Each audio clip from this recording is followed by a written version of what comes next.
اعوذ باللہ من الشیطان الرجیم بسم اللہ الرحمن الرحیم قل اعوذ برب الناس ملک الناس الہ الناس، تم کہو میں تمام لوگوں کے رب کی پناہ لیتا ہوں، تمام لوگوں کا بادشاہ، تمام لوگوں کا معبود ہے۔ اب ناظرین، ہم یہاں لفظی ترجمہ آپ کو بتانے جا رہے ہیں۔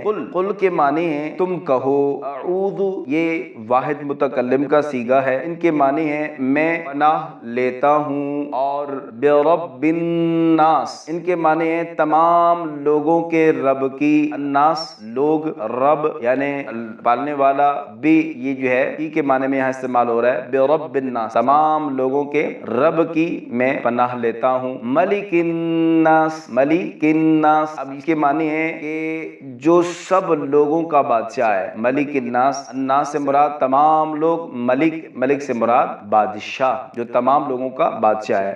الہ الناس ان کے معنی ہے تمام لوگوں کا معبود ہے۔ ناظرین، سورۃ الناس کے اندر رب تعالیٰ نے 5 مرتبہ لفظ الناس یعنی انسان کا ذکر ارشاد فرمایا۔ مفسرین اکرام نے اس کی حکمت بیان کی ہے کہ پہلی مرتبہ قل اعوذ برب الناس کا جو لفظ ذکر ہوا، اب اس لیے کہ انسان جب پیدا ہوتا ہے تو وہ پرورش پاتا ہے، تو اس لیے اللہ تعالیٰ نے اپنے یہاں جو ہے رب کی صفت کا ذکر فرمایا کہ برب الناس تمام لوگوں کو پالنے والا رب۔ ملک الناس دوسری مرتبہ اب یہاں الناس کا لفظ جو ہے ذکر ہو رہا ہے۔ اس کی حکمت یہ ہے کہ انسان جب جوان ہوتا ہے، جوانی میں وہ مست ہو جاتا ہے، وہ بے راہ ہو جاتا ہے۔ اب انسان پر لازم ہے کہ وہ قانون کے احکام کو اپنے اندر لاگو کر لے، تو رب تعالیٰ نے یہاں ملک الناس ارشاد فرمایا کہ میں تمام لوگوں کا حقیقی بادشاہ ہوں، یعنی انسان تجھے وہی کچھ کرنا ہے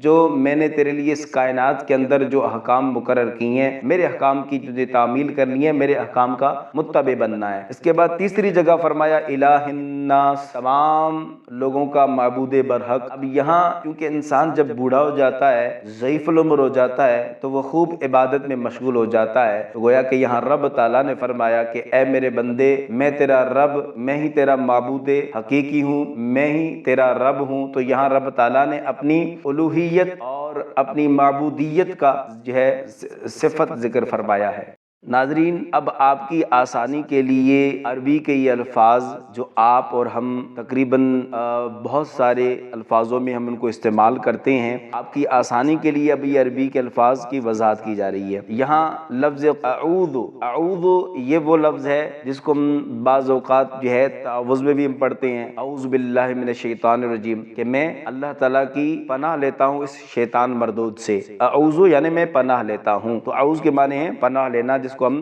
تعوذ میں استعمال کرتے ہیں۔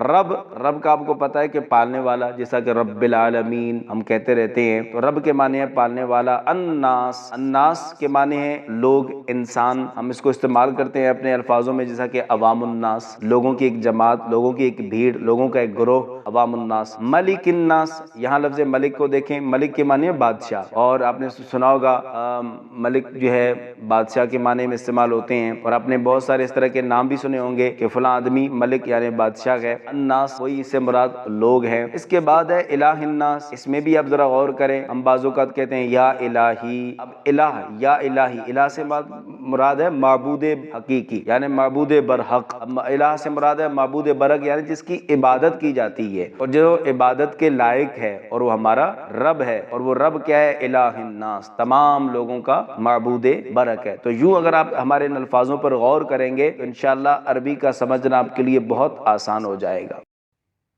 ناظرین، ہمارے سبق کو اگر آپ روزانہ 6 سے 8 مرتبہ پڑھتے رہیں اور 6 سے 8 مرتبہ سنتے رہیں گے تو انشاءاللہ العزیز اگر اسی طرح مسلسل 1 سال تک آپ نے اس ترتیب کو قائم کیا تو کسی بھی آیت کا ترجمہ کرنا، کسی بھی آیت کو لفظ ٹو لفظ سمجھنا آپ کے لیے آسان ہو جائے گا۔